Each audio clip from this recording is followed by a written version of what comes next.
This episode presented by Minnesota's very own Ticket King. If you're looking for tickets to a game or concert, visit TicketKingOnline.com or the link on the 1500 ESPN Sports Calendar page. Seats to fit every budget at all venues and all stadiums with zero fees added at checkout. Visit TicketKingOnline.com or call 612-341-4141. TCL is a proud sponsor of the 1500 ESPN Studios. TCL, America's fastest growing TV brand. Minnesota Vikings, the NFL. Football, yeah, football. Welcome to Purple Podcast.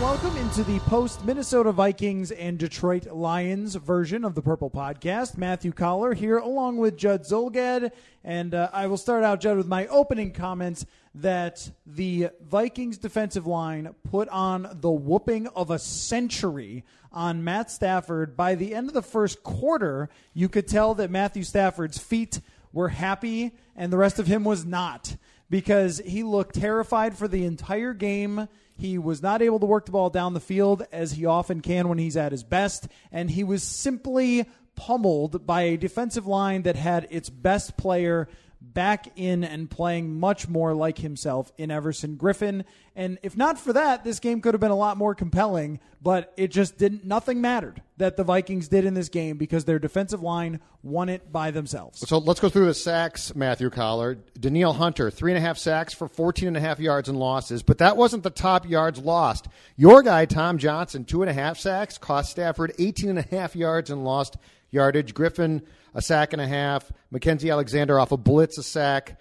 Sheldon Richardson had half a sack.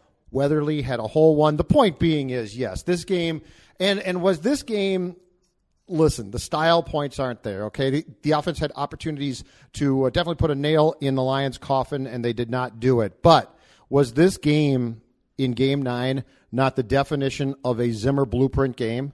Which is your offense does enough. They're not terrible. They're not great, but they're not terrible. But your defense absolutely steamrolls the opponent. I felt that this was really the first time in 9 games that we saw, if you said to Mike, what's your ideal game? I mean, just tell me your ideal game. I think what we saw today at US Bank Stadium pretty much qualified. This was 100% a 2017 style victory where things were not perfect on the offensive side, that they made a couple of mistakes, a couple of turnovers, which was not 2017 like it.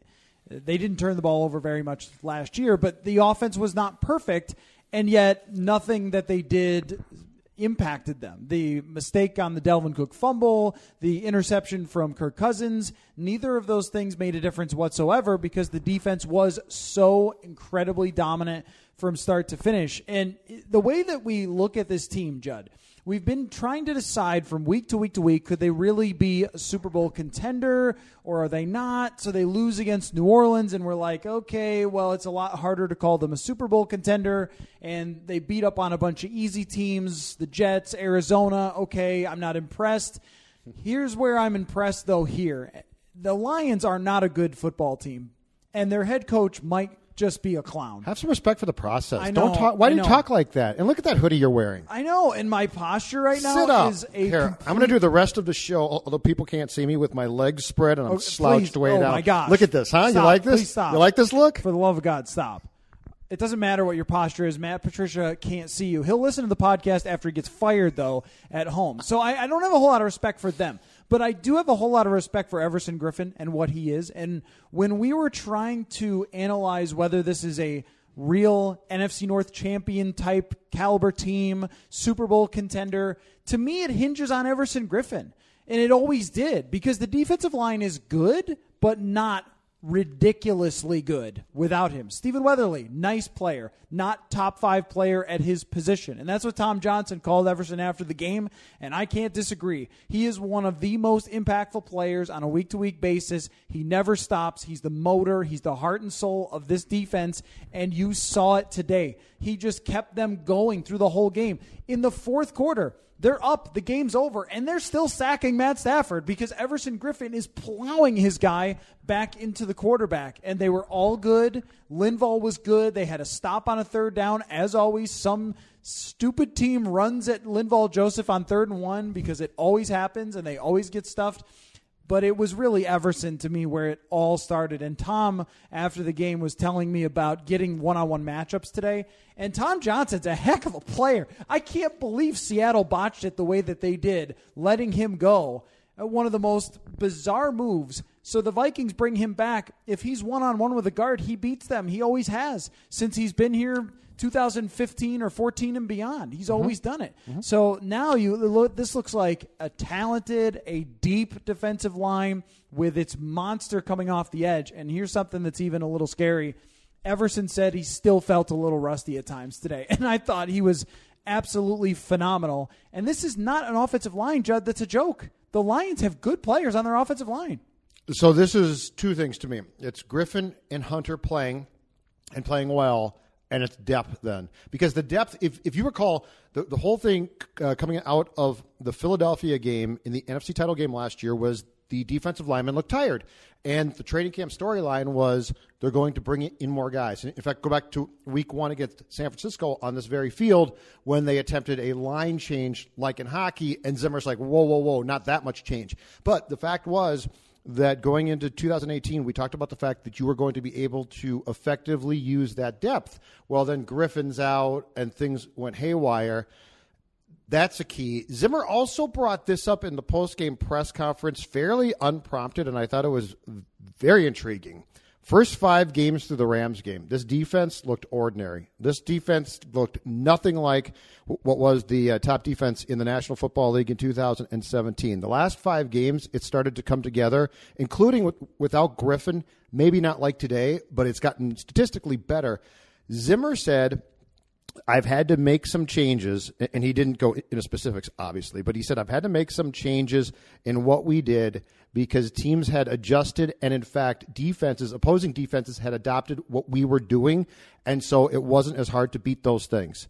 And so he basically, without breaking it down, said the important thing in the last 5 games is we've changed things so the teams don't know exactly what's coming, essentially saying in those first 5 games, we still did what we did well a year ago, but those things now got exploited, and these past 5 games, they haven't been. And where I've really noticed it especially is on 3rd down, that opponents have no idea where the rush is coming from.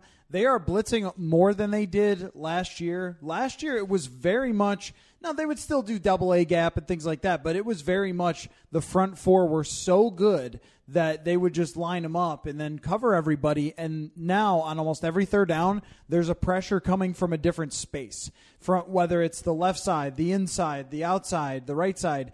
And you saw it from Mackenzie Alexander. There's someone unblocked for a sack every week now. That last week it was Stephen Weatherly comes through and hits or pressures Drew Brees into throwing an interception. No one blocked him on that play. Alexander has 3 sacks on the year. All of them are unblocked. And it seems like they're doing that all the time. And where that really starts is this is a Lions team that had a running back coming in averaging 6 yards a carry.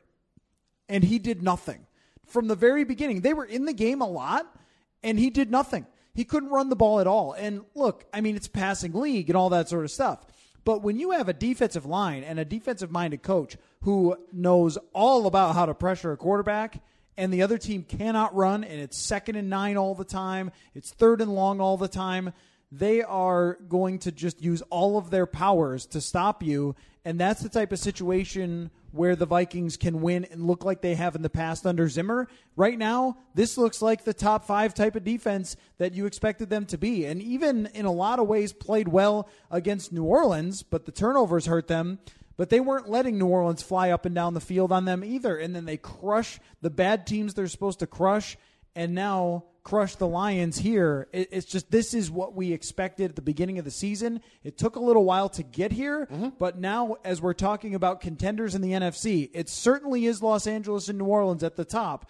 But today with this win, I think the Vikings bumped themselves up in status because of how it happened.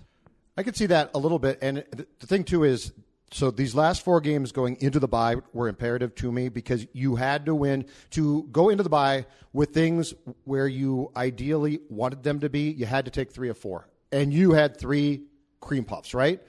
You had the Cardinals, who are just god-awful. The Jets, who are not as bad, but certainly a dumpster fire. And this Lions team, you know what? Everybody in this state should send the Lions a thank you note because Matt Patricia has set that franchise back again. And so if you beat the Saints, it changes the conversation. But you said, okay, even if you lose that game to the Saints, which you did, if you beat the Cardinals, you did. The Jets on the road, you did. And Detroit, you're in good shape. And so going into the bye, this team's in extremely good shape now as far as the division goes. The conversation of are they a top team, I still don't know. But the other thing that you got going for you is you get the week off, and the Week 10 bye, I love. It's ideal. It's the greatest bye. Because if you have a bye in Week 5, who cares? It's too early in your season. But what you get now is you get the opportunity to come out of the bye, you go to Chicago, and then on a Sunday night at US Bank Stadium, play host to Green Bay. So you are essentially, when it comes to the division, in complete control now. If you can come out and beat Chicago in Chicago, which has always been a tough game for this franchise, it seems like, or certainly has been in the last 20 years or so, and then follow that up by beating Green Bay here, you put yourself in extremely good shape. So the next 5 games will really determine where they're going to end up because you have the game in Chicago and then those 3 games back-to-back-to-back of Hall of Fame level quarterbacks, and that's going to determine whether the Minnesota Vikings are a top contender or whether they're desperate for a wild card spot. But if you're talking about the confidence level, doing this to Matthew Stafford, who is not a joke. I mean, this is a guy who has won 2 games here at US Bank Stadium. He has never really put together a great game against the Vikings, but he's beaten the Vikings with Mike Zimmer, and he's dangerous, and we know that the guy has a laser arm, and even one of the throws that he made that set up a field goal instead of a touchdown because of the defense was incredible. Just like, wow, the velocity on that throw. And the guy has the ability to move around the pocket and all those things, and to just completely smother him and make him look like Sam Darnold or Josh Rosen is what you will need to beat Aaron Rodgers, to beat Russell Wilson, to beat Tom Brady, potentially. I mean, that's going to be a tough one going there, but still, like, the Patriots are not unbeatable. So if you're going to take 2 out of 3 of those games, which I think they may, and let's say they split with Chicago or something like that, like, then you can be in good shape. But it's not going to be easy, and the defense will have to play like this, and you just can't overemphasize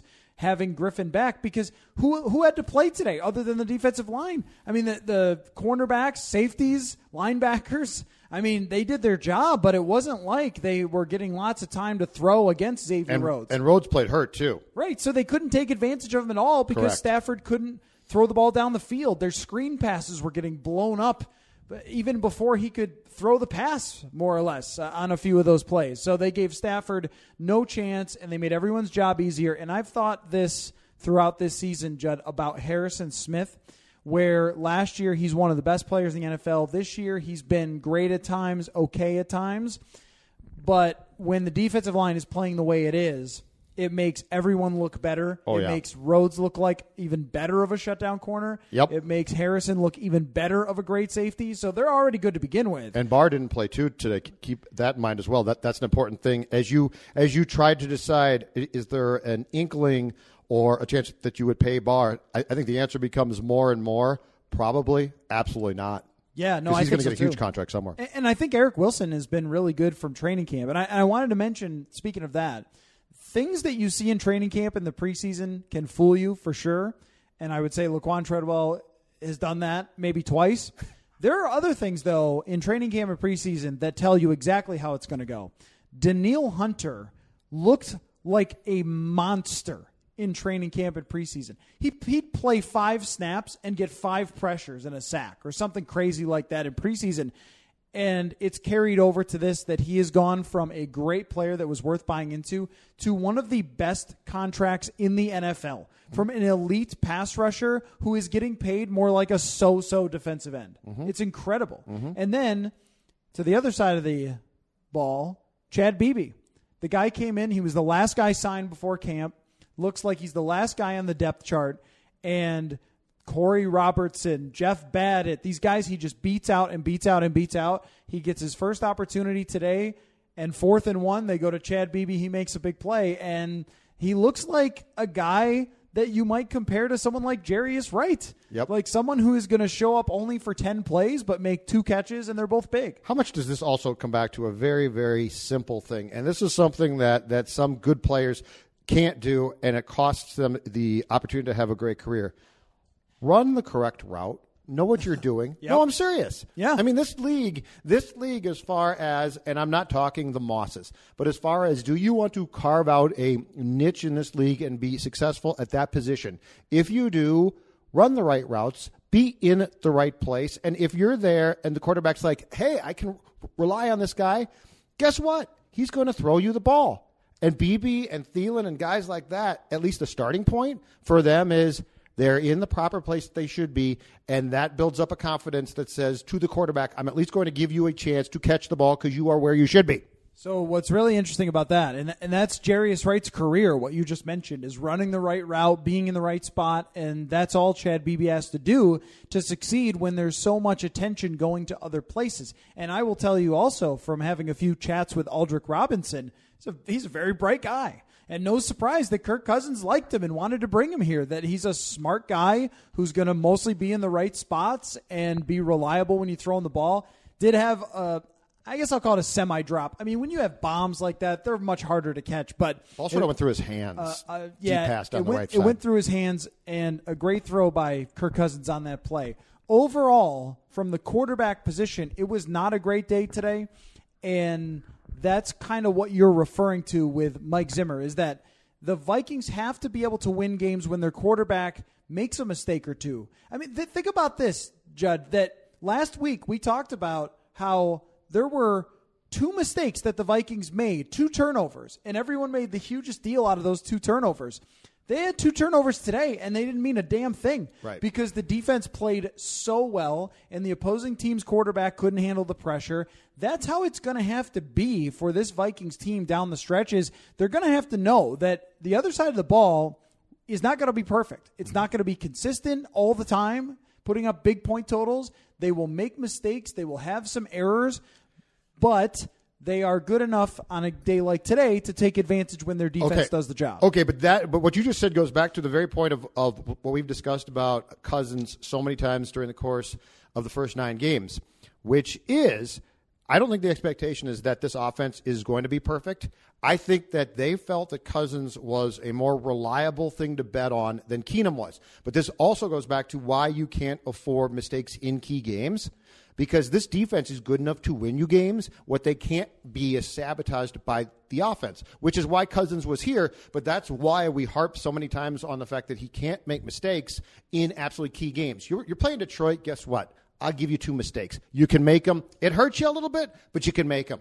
But when we get to the playoffs or the Saints game or we get to the Patriots game, you need your offense. It doesn't have to be perfect, and it doesn't not have to move at the speed of sound offensively, but what it needs to do is not make mistakes. So when your defense maybe forces Brady or the Patriots into a mistake, you can capitalize. That's the winning formula is not perfection as far as you operate as this great Rams-like offense. The winning formula for this team is great defense and an offense that doesn't make mistakes that end up killing you. That's why the conversation, and for those who say that we harp on Cousins too much, that's why the conversation of ball possession and turnovers is so important. So since we're doing this on a week-to-week basis with Kirk Cousins, was the interception his fault? I asked him about it a couple times in the press conference to try and get an answer. Okay, first of all, I thought, and you pointed this out in the press box as the play developed, Treadwell at the line of scrimmage made a motion to Cousins that almost was asking a question of some sort. And so I said, was there confusion there? And he said, no. And he said that the cornerback made a very good play, but that ball can either go to Treadwell if he clears out the corner, which I don't think he did, or it can go to Thielen, who came cross-field on a shorter route. Ultimately, at the end, though, Cousins said, it's my responsibility to dirt that ball, and I probably, in retrospect, should have. So I mean, but this always goes back to the point of it's always up to the quarterback, right? I mean, Diggs didn't complete his route, but guess who had the ball before it got picked off? Kirk Cousins. So in this case, Cousins took the responsibility as far as saying, ultimately, I probably should have just thrown the ball in the dirt. And as Brad Childress loved to say, live to play another down. Well, and that's something that he just is never going to do, it seems. I don't think that his... What, admit to it? No. I mean, throw it away. Oh, yeah. Even Stafford was doing that all day today. Well, that's the thing, that Stafford had about the worst day you can have. I mean, he just got whipped. But yes, he did. On a couple different occasions, the offensive line for the Lions got beat immediately, and he flung it out of the back of the end zone. There's no interception. You just go on to the next thing. There's no risk taken there. And it amazes me how few times Kirk Cousins ever throws the ball away. I don't know why that is. I mean, maybe it's just not his immediate reaction. His reaction is to always try to make something happen. But on a play like that, it's on a boot, right? So he rolls out, and the defender is right in his face. So they've got it. At that point, you throw it away, throw it out of bounds. At worst case, you're supposed to take a sack, not fling it up in the air, but fling seems to be a word that we're using all the time with him, of just throwing it up there. And that is something that can't happen, especially if their defense is playing well, because if they're shutting down the other team for the most part, you can't open the door for a team like Detroit to beat you. Or if you do it, like you've said, against one of those good teams, it's going to be problematic. I just don't know what they're supposed to do to solve this now. I think this is a thing that we are in the territory of you work around, and you hope he's so good in other areas and the defense is so good that it paints over this, or it just doesn't pop up at the wrong times. So even in this game, when that interception happens is not a huge deal. When the New Orleans one happened was a huge deal, right, because in part of the timing of it, right, the score, the situation. At this point, you're up 7-3, I think, when he throws the pick. You're in okay shape. Even if they score, you're fine. When it happened against New Orleans, you weren't fine. And when it's happened in some other games, it could have had the potential. Arizona could have had the potential to ruin your day, and it just didn't. But I don't know at this point in his career, with him as just being who he is, how you're fixing this. Like even Zimmer puts a sign in the quarterback room this week that says, stop turning the ball over, and they turn the ball over. It's Darren Doogie Wolfson here from 5 Eyewitness News, and I contribute to 1500 ESPN. The goal is to always have more scoops than Raisin Bran. I pride myself on being up to date on what's happening with the Wolves, Wild, Twins, Vikings, Gopher Sports, the Lynx, United, and everything else going on in this busy sports marketplace. Check out the Scoop Podcast. You can find The Scoop on Apple Podcasts, Podcast One, or wherever you happen to get your podcasts. Here's what I would do. If it was up to me, what I would do is, because, and I'm not comparing these two players in any way, shape, or form, because one's in Canton and Kirk won't be, I don't think. But his tendency to try and make a play is Favre-like. It's like, I've got an arm too, because Kirk Cousins has a very good arm, and Favre had a brilliant arm. And I think guys with arm strength think to themselves, bleep it, I can make a play. So what I would do before Kirk goes on his break for the bye week is I would actually take cut-ups of his mistakes throughout his career and Favre cut-ups of Favre's mistakes, and I would sit him down and say, Kirk, we have a defense that's better than this. You don't need to worry about this. So what I'm going to show you is I'm going to show you and Brett trying to force passes, and I want you to think about this and then understand that defensively we can basically almost single-handedly win games. And so look at these mistakes and realize these are exactly in the last portion of the season with, I believe after the bye, 7 games left. These are the exact mistakes we don't want you to make, because arm strength-wise and talent-wise, you're really good. I mean, he is really good. And I think what he has to come to grips with is it better to try and make a play that actually might be successful, and he'll be a hero if he does, and it'll be on ESPN and all the highlight shows. Or ultimately, if you're trying to win a Super Bowl, is it better to sometimes just eat or throw away the football and know that your defense has a very good chance, if they have to play, that they're going to get to stop giving you the ball back? So the way that I look at that is there are things that the Vikings can do to mitigate some of these mistakes, I think, by focusing on plays like screen passes, where when you have Dalvin Cook back in the lineup, and that's what I want to talk about here in a second, but when you have him back in the lineup and you can throw these screen passes, you can create yards and plays in areas where Kirk Cousins basically can't hurt you, but he can execute them really well. Like, you've seen this before, that something like a swing pass for you and I, like, we're like, oh, it should be pretty easy. But then you see a quarterback who's really awful and they blow a swing pass or something. Like, Kirk can execute every single one of these things to a T. He can execute perfectly a screen pass out of the backfield into a bunch of traffic and things like that. We saw it come very close. The offensive linemen were actually a little annoyed with themselves that they didn't quite get the blocks on a couple screen passes that almost turned into huge explosive plays. They will. If Dalvin Cook is 100% and this keeps happening, especially with Brian O'Neill in at right tackle, which I have to say his progress has been remarkable from a guy who looked like he was going to be a year or two away to somebody now starting and playing well. It says a lot about him, I think, as a person, even more than just as a player, that to work that hard, because we've seen plenty of guys melt under the pressure, not want to do the work and things like that. And he's done that to be now their starting right tackle. But he's quick. He's fast. He's mobile. He can find safeties and corners in space. And those plays will make it for free yards for Cousins. They're free plays. Here's 20 yards where you had to throw it one. And that's Case Keenum got a ton of those last year. I also think that if you're going to have a mistake by Cousins, having it be on a play that was 30 yards down the field and is basically a punt is the best way to have it.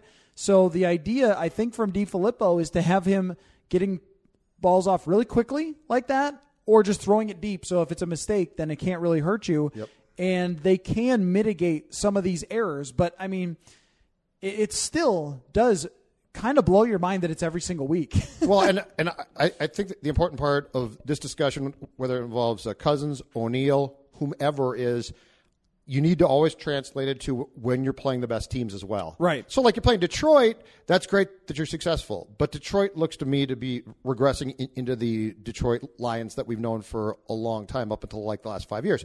So it needs to be, okay, you're playing the Saints again. And that's a team that if your quarterback makes a mistake, they're going to exploit it. That's a team where if you're starting a project right tackle who, to his credit, is making progress, they're going to exploit it. So what can you do? What can you do to put yourself in the best possible position in those games? And I'm with you, though. I do think anybody that underestimated the return of Cook shouldn't have. Dalvin, right. Yep. Dalvin Cook, to me, if you want Judd hyperbole, Dalvin Cook to me is a difference maker in this offense.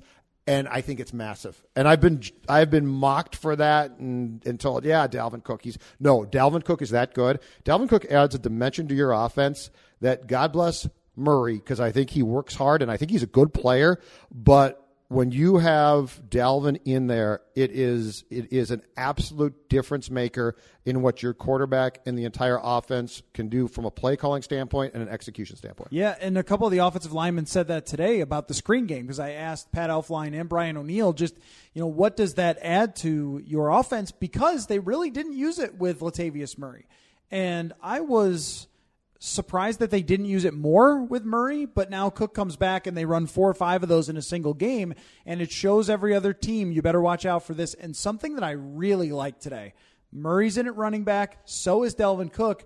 Cook motions to a wide receiver spot. That is going to mess with opposing teams. They did that in week 1, right? I think San Francisco a couple times. It's a great move. It is. Because it causes havoc. And because he is so dangerous as a wide receiver, too. Or you could run him a jet sweep. I mean, there's so many different things you could do with this player. And then, did you hear, Judd, that he ran the fastest anyone has run this year in the entire NFL on that 70-yard run? I did not. But he told Zimmer, I believe the quote from Mike was that he put it in third gear or fourth. He basically said, because of the hamstring, I didn't chance it, so I didn't put it in my top gear. Wow. So combined with what you just told me, that's why if you want me to get excited about a player, this is a player that excites me a lot. Yeah, that's right. And that's the thing about, we go from last week to this week, and what's the big change because of the way we're talking about this win, but there was a lot that was different.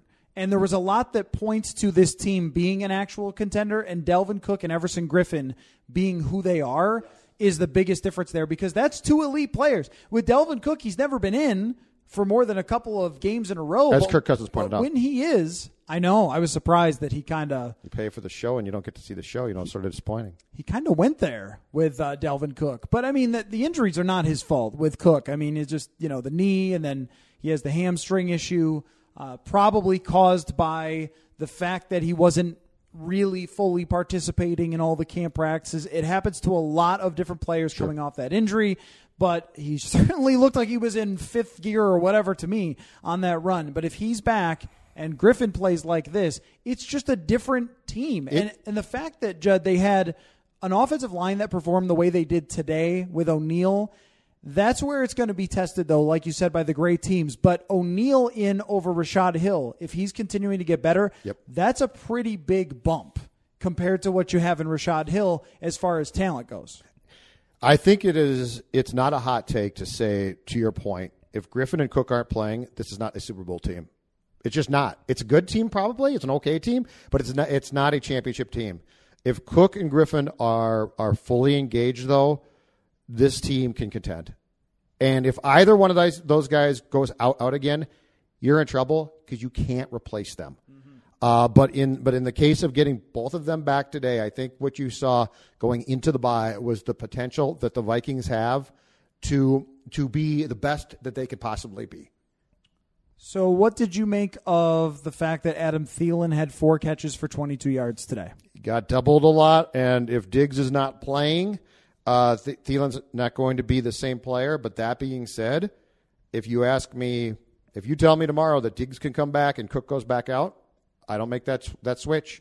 I take Thielen or Diggs being out and Cook being in because as much as that might hurt you, I think that when it comes to Cousins and his strengths and the strengths of the play calling for this offense, I would rather chance it with wide receivers than I would having a guy like Cook out just because Cook can do so damn much. It's a tough call. I don't think I could get on the same page with that because I think Diggs is where it all starts for the entire offense. And we saw that today where it was a collective effort against a really bad defense, and they didn't have to even get to 200 yards passing to win this game because of their defense.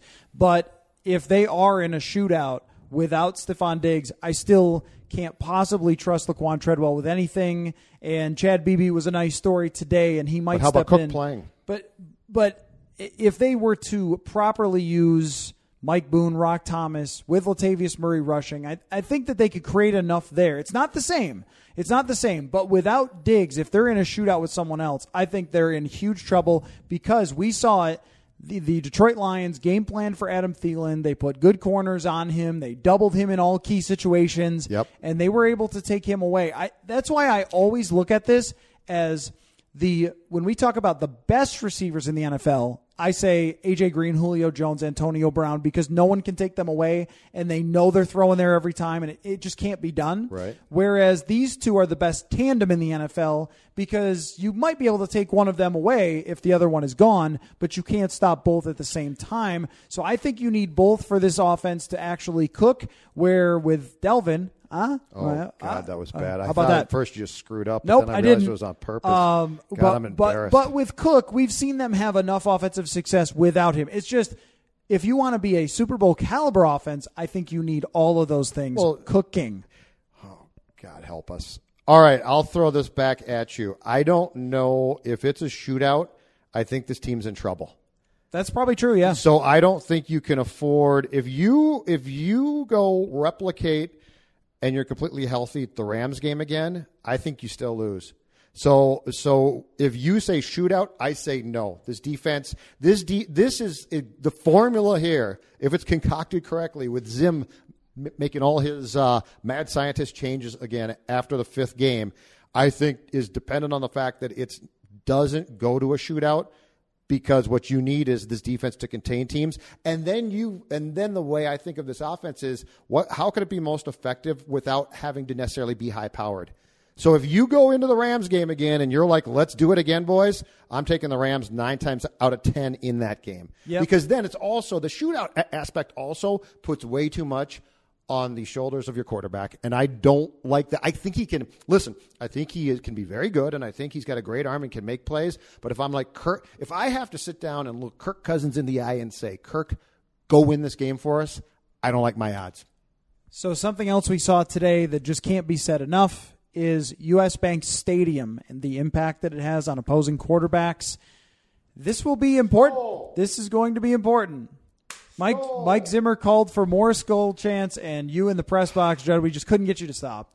So Zimmer wanted more skull chants, but this place just has such a huge impact on communication with offensive lines, and it speaks to the need to win the NFC North, I think, that if you can get a home playoff game, you've got a chance, because this is just a different team here than it is anywhere else, especially when it comes to the defensive line. So, all right, before we wrap up, 5-3-1. Let's play a game? At the break.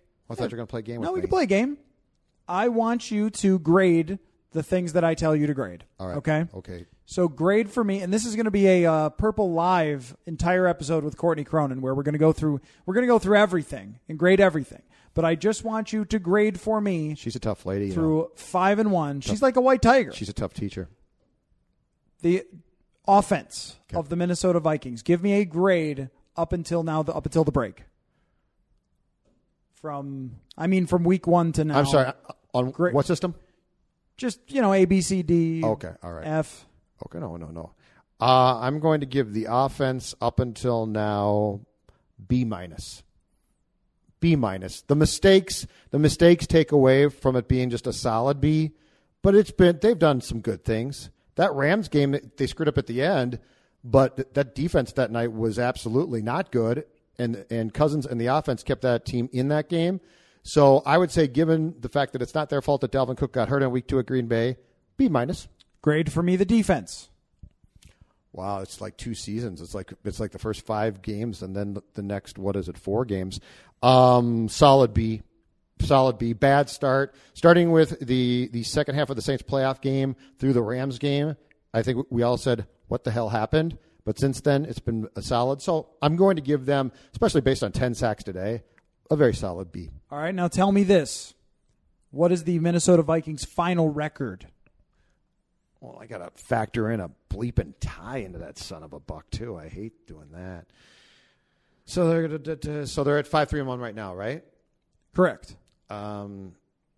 So I think that they get to, just off the top of my head with 7 games left, I think they get to, would 9 wins make sense? Yeah. About 9 wins? Yep, that's what I would have, man. 9-6-1. Beating the Patriots on the road is going to be a huge task. I think it's a realistic ask to go into Chicago and win. It's a tough place to win, but I think it's going to be a tough game. But you can win there. You can certainly beat the Packers. I think it's a big ask to beat the Patriots on the road. You're at Seattle, which is a weird game because at the start of the year I thought Seattle was going to be a dumpster fire, and they've actually improved. I'll give them 9 wins. Okay, so here's what's coming up for everybody. We got the Purple Live show on Tuesday night with Courtney and myself. Tuesday night this week? Tuesday night. Okay. Every Tuesday night. Okay. 6 to 7 o'clock over the air on 1500 ESPN. Sage Rosenfels and I will be getting together as always. Journeyman quarterback of the week. Maybe we'll look back at the best journeyman around the league because there's no upcoming game. So we'll have lots of conversation about where this team stands and where they're going through the bye week. So we'll catch you all then here on the Purple Podcast. Skol. Stop it, Judd. Skol. Stop, please. This Saturday is the biggest college football game of the season. Number 1 Alabama coming into my home, Baton Rouge, to face my alumni. Number 4, the LSU Tigers. National TV on CBS at 5 p.m. PST. This game is going to be epic. Go Tigers. Go Tigers. There's only one place to get in on all the action. BetOnline.ag. Don't wait any longer. Use promo code PODCAST1 to receive a 50% sign-up bonus. That's PODCAST1 for the 50% sign-up bonus. Current BetOnline AG has Alabama minus 14.5, which I think is way too many points. So I'm all over this one with taking LSU on these points. Yes, Alabama, Nick Saban, and the whole team is the real deal. However, you're going into my house. The house that Shaq built. LSU stands for Love Shaq University. My Tigers at home are not going to be blown out. Not happening. Don't miss out. BetOnline.ag. Use promo code podcast1. 50% sign-up bonus.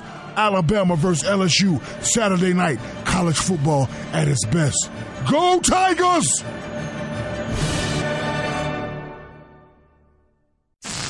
Did that guy just blow smoke up your butt? He's my banker. He'd never blow smoke up mine.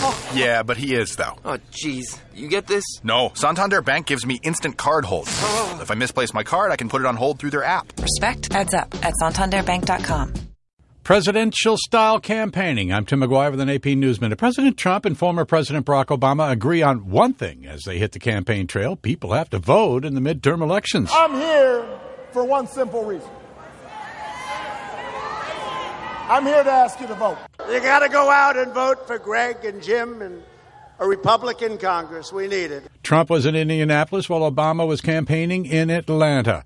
Tallahassee, Florida police say a man walked into a yoga studio this evening and opened fire, shooting 5 people. One victim has passed away at the hospital. The other 4 victims at this time are in critical condition. Chief Michael DeLeo says the gunman then shot and killed himself. Police in suburban Las Vegas are looking for whoever else opened fire last night on the wrong home in a quiet neighborhood, killing an 11-year-old girl.